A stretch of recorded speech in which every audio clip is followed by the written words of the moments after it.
Morning dear students. कल हमने section 65 तक के प्रोविजन देखे थे, जो कि कॉग्निजेंस लेते समय जो अभियुक्त है उसको न्यायालय में हाजिर करने के लिए कौन कौन से उपाय सीआरपीसी में दे रखे हैं। उसके अंतर्गत हमने सेक्शन 61 ऑनवर्ड देखा था, जिसमें सबसे पहला सेक्शन 61 से समन की तामील शुरू होता है। तो सेक्शन 65 तक हमने देखा कि समन एक इंडिविजुअल पर्सन को, एक कॉरपोरेट या सोसाइटी को समन कैसे तामील किया जा सकता है, और अगर वो व्यक्ति न मिले तो उस कंडीशन में समन की तामील कैसे होगी। तो वो प्रोविजन सेक्शन 65 तक थे। आज हम उसके आगे की एक प्रोविजन सेक्शन 66 को देखते हैं, जिसमें सरकारी सेवक पर समन की तामील है।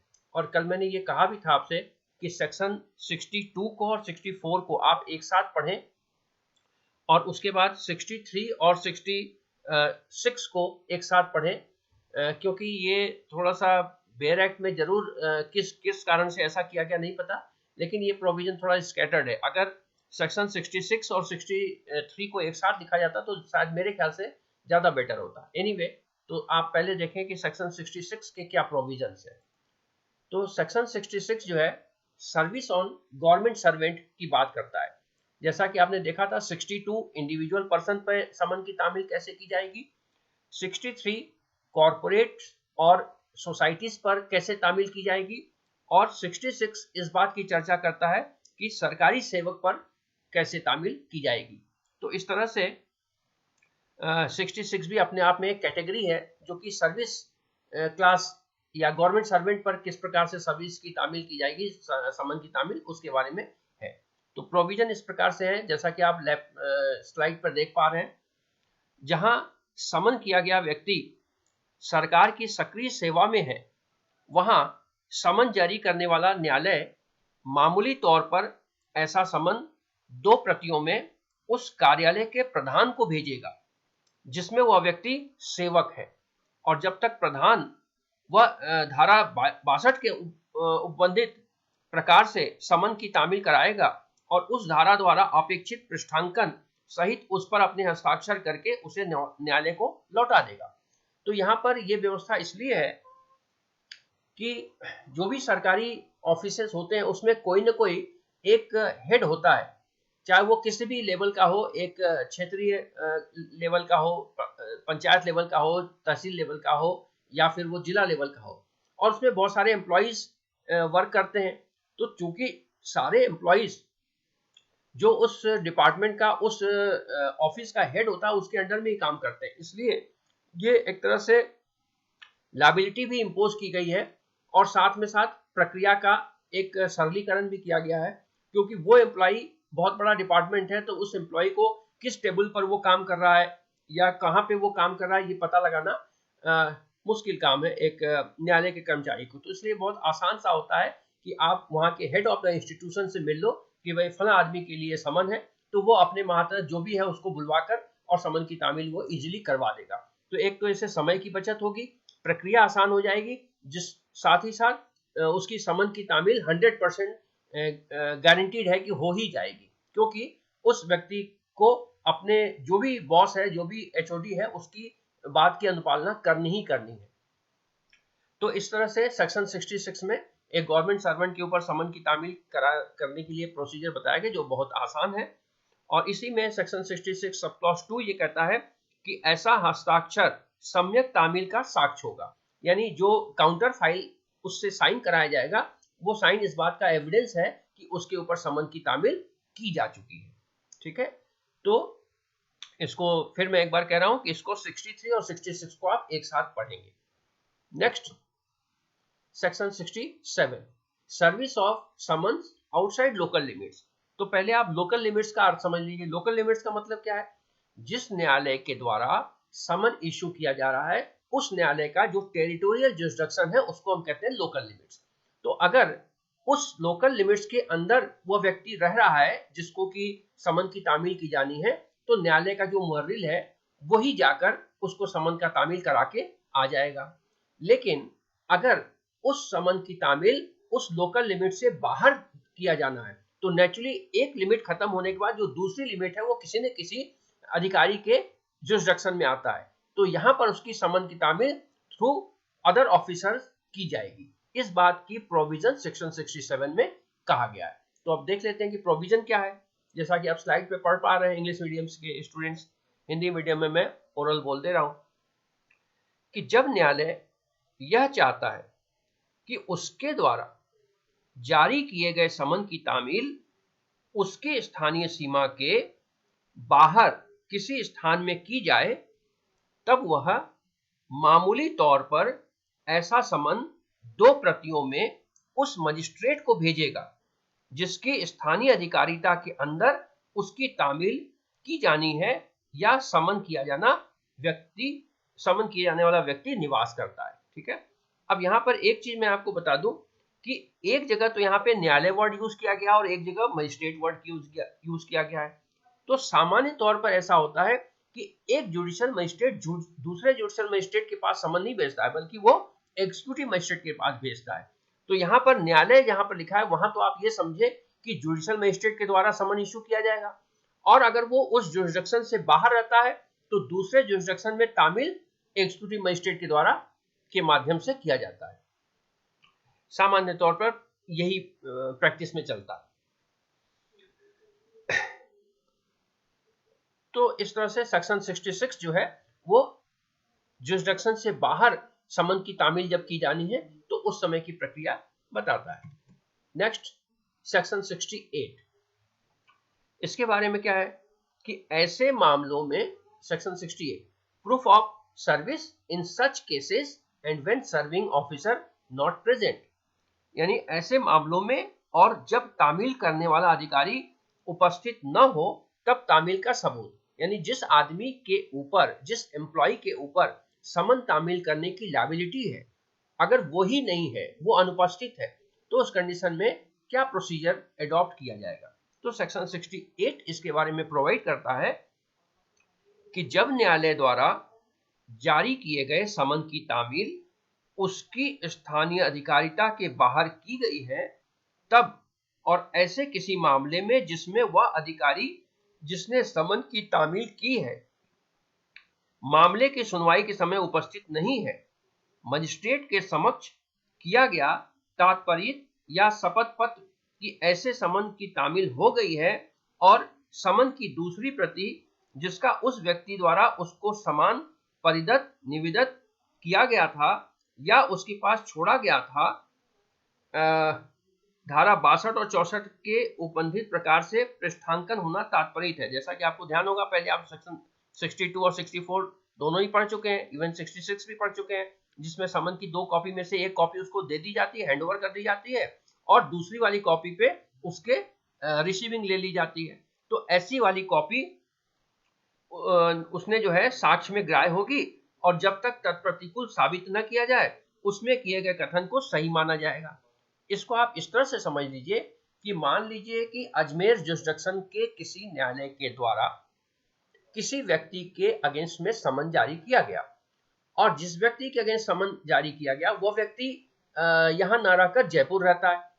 तो ऐसे कंडीशन में जयपुर में उस समन की तामील वहां के मजिस्ट्रेट के माध्यम से कराई जाएगी।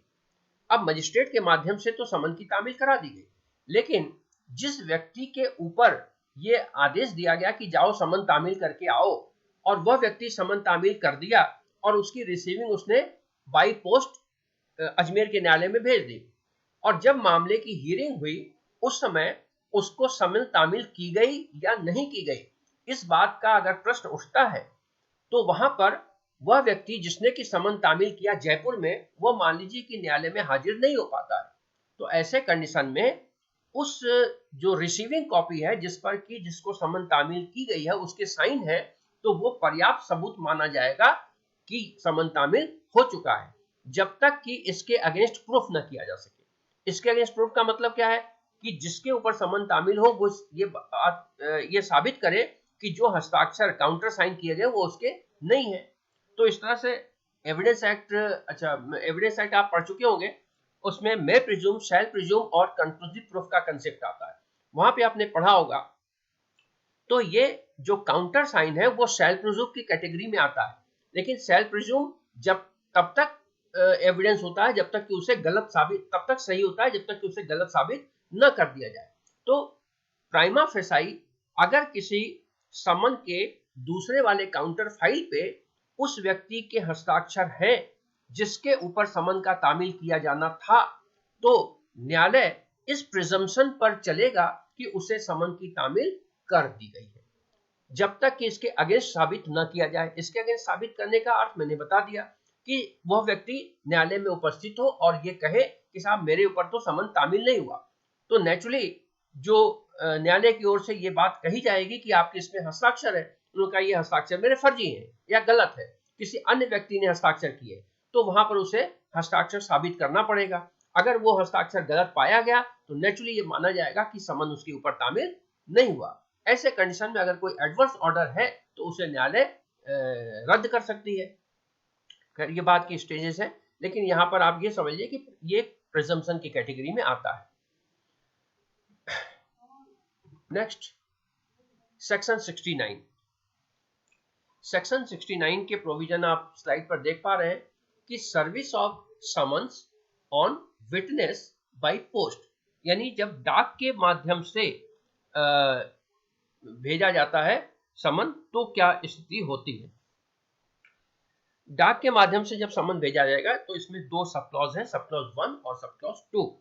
सब क्लॉज 1 ये कहता है कि इस अध्याय की पूर्ववर्ती धाराओं में, यानी इससे पहले जो आप सेक्शन 61 से लेकर 68 तक के प्रोविजन पढ़ चुके या और भी पहले, इस अध्याय की पूर्ववर्ती धाराओं में से किसी बात के होते हुए भी साक्षी के लिए समन जारी करने वाला न्यायालय ऐसे समन जारी करने के अतिरिक्त और उसके साथ निर्देश दे सकता है कि उस समन की एक प्रति की तामील साक्षी के उस स्थान के पते पर, जैसा वह मामूली तौर पर निवास करता है या कारोबार करता है या अभिलाष स्वयं काम करता है, रजिस्ट्री के डाक द्वारा की जाए। ऐसा इसलिए किया गया है कि जैसे मान लीजिए कोई व्यक्ति अजमेर और जयपुर दोनों जगह रहता है, उसका परमानेंट रेजिडेंस तो अजमेर में है, लेकिन वो सुबह रोज ड्यूटी के कारण या किसी और कारण से वो जयपुर चल जाता है और लेट नाइट में आता है, तो वहां पर अगर ये बात न्यायालय को बता दी जाती है तो वहां पर ऐसा भी हो सकता है कि जब वो ड्यूटी आवर में यानी वर्किंग आवर में 10 से 5 के बीच में न्यायालय का कोई मुलाजिम उसके घर जाएगा तो नेचुरली वो व्यक्ति मिलेगा नहीं। तो सेक्शन 62 क्या कहता है कि उसके किसी कुटुंब को वो तामील करके आ जाएगा। लेकिन मान लीजिए कि वो 2 दिन जयपुर से आया ही नहीं और नेक्स्ट डे न्यायालय में हियरिंग है, तो वहां पर सुविधा के लिए किया जाता है कि उसकी एक कॉपी वहां भी भेज दी जाए जहां पर कि वो मामूली तौर पर व्यापार करता है, लाभार्थ काम करता है या जॉब करता है, कुछ भी हो। तो यानी परमानेंट रेजिडेंस और लोकल रेजिडेंस दोनों जगह पर उसको भेजा जाएगा। परमानेंट रेजिडेंस अगर लोकल जुरिसडिक्शन के अंदर है तो वहां पर न्यायालय का मुलाजिम तामील करके आएगा, और अगर जो लोकल रेजिडेंस है वो जुरिसडिक्शन से बाहर है तो वहां पर डाक के माध्यम से भेजा जाएगा। यानी अर्थ कुल मिलाकर इसका इंटेंशन ये है कि किसी भी तरह से उस व्यक्ति के ऊपर समन तामील हो जाना चाहिए, क्योंकि अगर समन तामील नहीं होगा तो ऐसे कंडीशन में बिना किसी उसकी गलती के उसके खिलाफ एडवर्स ऑर्डर हो सकते हैं। तो इस चीज को प्रिकॉशंस के तौर पर लेते हुए एक सख्त प्रोविजन बनाए गए हैं और न्यायालय के ऊपर एक तरह से लायबिलिटी इंपोज की गई है, न्यायालय के कार्यालय के ऊपर, कि वो व्यक्ति से भी समन तामील कराए, और अगर वो व्यक्ति उस लोकल जुरिसडिक्शन से बाहर रहकर कार्य कर रहा है तो उसको डाक के माध्यम से भी भेजा जाए। सेक्शन 69 सब क्लॉज 2 ये कहता है कि जब साक्षी द्वारा हस्ताक्षर की गई तात्पर्यित अभिस्वीकृति या डाक कर्मचारी द्वारा किया गया तात्पर्यित या पृष्ठांकन, ये दोनों शब्द मैं पहले भी कई बार बता चुका हूं कि अभिस्वीकृत एक्नॉलेजमेंट होता है, जहां पर बाई पोस्ट भेजे जाते हैं वहां साथ में एक एक्नॉलेजमेंट लगा के भेजा जाता है, और जब डाकिया उसको देता है तो उस वक्त उस एक्नॉलेजमेंट पर साइन करा के वो एक्नॉलेजमेंट फाड़ के डाकिया रख लेता है। हालांकि अब ऐसी प्रक्रिया आमतौर पर देखने को नहीं मिलती, और मुझे लगता है कि समय के साथ सीआरपीसी में अमेंडमेंट भी कर देने चाहिए, क्योंकि अब ज्यादातर चिट्ठियां जो है वो स्पीड पोस्ट के माध्यम से भेजी जाती है। और स्पीड पोस्ट में एक्नॉलेजमेंट साइन कराने की आवश्यकता नहीं होती। हो सकता है कि आप जिस एज ग्रुप में हैं उसमें से बहुत सारे लोग एक्नॉलेजमेंट का कंसेप्ट जानते ही नहीं हो। पहले कोई चिट्ठी जब भेजी जाती थी रजिस्टर्ड डाक के माध्यम से, तो उसके साथ एक पोस्ट कार्ड जैसा कागज होता था जिसको एक्नॉलेजमेंट बोलते थे, और उस एक्नॉलेजमेंट में जो एड्रेस लिखा होता था वो भेजने वाले का एड्रेस लिखा होता था, और वो 1 रुपए का डाक टिकट लगता था, समय समय बदलता रहा है, पोस्ट कार्ड जैसा ट्रीटमेंट होता था। और जब वो इन्वेलप पोस्ट ऑफिस का कोई कर्मचारी यानी पोस्टमैन उस व्यक्ति को हैंडओवर करता था तो उसमें एक्नॉलेजमेंट पे साइन करा के वो फाड़ लेता था और वापस उसको डाक में डाल देता था, ताकि वो उस एड्रेस पर पहुंच जाए जहां से कि वो रजिस्टर्ड डाक जारी की गई है, यानी समन जारी करने वाले न्यायालय में पहुंच जाए। तो सब क्लॉज 2 ये कहता है कि जब साक्षी द्वारा हस्ताक्षरित की गई तात्पर्य अभिस्वीकृति या डाक कर्मचारी द्वारा किया गया तात्पर्य या पृष्ठांकन कि साक्षी ने समन लेने से इनकार कर दिया है प्राप्त हो जाता है, तो समन जारी करने वाला न्यायालय यह घोषित कर सकता है कि समन की तामील सम्यक रूप से कर दी गई है। यहाँ पर एक नेगेटिव बात सामने आई है सब क्लॉज 2 में कि जब समन की तामील की जाती है तो कई बार ऐसा भी होता है कि समन लेने वाला व्यक्ति समन लेने से मना कर देता है। तो अगर ऐसी कोई स्थिति की गई है तो वहां पर वो भी न्यायालय में रिकॉर्ड होगा और डाकिया उसको लिख देगा कि इन्होंने समन लेने से इनकार किया। इसका भी कई बार दुरुपयोग किया जाता है। पहले जब स्पीड पोस्ट का कंसेप्ट नहीं था तो वहां पर कई बार इसमें करप्शन भी सामने आते थे। अपोजिट पार्टी जो है वो डाकिया को पैसे से देकर उससे मिली भगत करके और समन बिना तामील किए लिखवा देता था कि फला व्यक्ति लेने से इनकार किया या फला व्यक्ति मिला नहीं तो लिख नहीं सकते क्योंकि उस कंडीशन में उसे चस्पा करना पड़ेगा, लेकिन लेने से इनकार किया जरूर लिख सकते हैं। तो उस कंडीशन में उस व्यक्ति को पता ही नहीं होता है कि मेरे खिलाफ समन इशू हुआ है और न्यायालय में रिकॉर्ड हो जाता है कि वह व्यक्ति मिला नहीं, और ऐसे कंडीशन में उसके खिलाफ नॉन वेलेबल वारंट इशू हो जाता है। फिर नॉन वेलेबल वारंट में भी यही होता था और वेलेबल वारंट पे अचानक से पुलिस उसको अरेस्ट करने पहुंच जाती थी। तो इस तरह के दुरुपयोग पहले बहुत हुआ करते थे, लेकिन स्पीड पोस्ट के आने से इन चीजों पर काफी रोक लगी है। तो इस तरह से समन के प्रोविजन सेक्शन 61 से लेके 69 तक में आपने देखा कि समन जो है किस प्रकार से तामील होगी। तो मोटी मोटी बातें इस तरह से है कि समन जारी करने वाला न्यायालय हमेशा समन को 2 प्रतियों में जारी करेगा, उस पर उसके न्यायालय के मुहर सील साइन होंगे। दोनों कॉपी में से एक कॉपी समन जिसको तामील किया जाना उसको दे दी जाएगी, दूसरे पर उसके हस्ताक्षर करा लिए जाएंगे। अगर व्यक्तिगत समन तामील की जानी है तो जिस व्यक्ति के ऊपर तामील की जानी है उससे हस्ताक्षर होंगे। अगर कॉर्पोरेट को तामील की जानी है तो कॉर्पोरेट के लोकल ब्रांच का जो भी अधिकारी होगा उसको तामील की जाएगी। अगर सोसाइटी को तामील करना है तो उस कंडीशन में सोसाइटी का जो सेक्रेटरी है उसके काउंटर साइन होंगे। अगर किसी सर्विस क्लास व्यक्ति को समन तामील करना है तो through the head of the department उसको समन की तामील की जाएगी। ये है लोकल जुरिसडिक्शन की बात। अब यहाँ पर दूसरा कंडीशन आता है कि अगर वो व्यक्ति नहीं मिले, तो अगर वो व्यक्ति नहीं मिले तो उस कंडीशन में अगर इंडिविजुअल पर्सन है तो उसके किसी कुटुंब को दे दी जाएगी या उसके घर पे चस्पा कर दी जाएगी। अगर वो कॉर्पोरेट है या सोसाइटी है तो उसे डाक के माध्यम से भेजा जाएगा। डाक रिसीव हो गई तो समन तामील मान लिया जाएगा, डाक रिवर्ट हो गई तो समन तामील तब भी माना जाएगा। और सर्विस क्लास के कंडीशन में 2 स्थितियां होंगी, या तो वो समन लेने से मना करेगा या ले लेगा। अगर ले लेगा तो न्यायालय में प्रूफ हो गया कि समन तामील हो गए। अगर लेने से इनकार किया तो उसके खिलाफ एडवर्स ऑर्डर हो सकता है। तो इस तरह से सेक्शन 61 से लेकर 69 तक पूरे समन के प्रोविजन दिए गए कि समन की तामील किस प्रकार से की जाएगी। अब आता है दूसरी बात कि अगर समन की तामील हो गए, ठीक है, या व्यक्ति ने समन लेने से इनकार कर दिया और न्यायालय की अगली तारीख पर वो हाजिर नहीं हुआ। अगर समन तामील हो गई तो भी हाजिर नहीं हुआ और समन लेने से इनकार कर दिया, इसका मतलब ही है कि वो न्यायालय में हाजिर नहीं होगा। तो ऐसे कंडीशन में क्या किया जाएगा? इसके लिए नेक्स्ट प्रोविजन होता है वारंट। ठीक है, तो समन की तामील होने पर या न होने पर जैसी स्थिति हो, अगर वो व्यक्ति न्यायालय में उपस्थित नहीं होता है तो न्यायालय के पास यह अधिकार होता है कि उसे अरेस्ट का वारंट इशू करे। तो अरेस्ट के वारंट की इशूइंग बी पार्ट में है, जिसमें सेक्शन 70 से लेकर 81 तक के प्रोविजन है। इस प्रोविजन को हम नेक्स्ट लेक्चर में कवर करेंगे। जब तक मेरा एडवाइस है कि आपके पास अगर बेयर एक्ट है तो उस बेयर एक्ट से एक बार आप इसको गोन थ्रू हो जाइए ताकि अगली बार समझने में आसानी हो, क्योंकि इसकी लैंग्वेज भी टफ है और बहुत सारी तात्कालिक परिस्थितियां भी इस पे चर्चा की जानी है। Okay, all the best, thank you.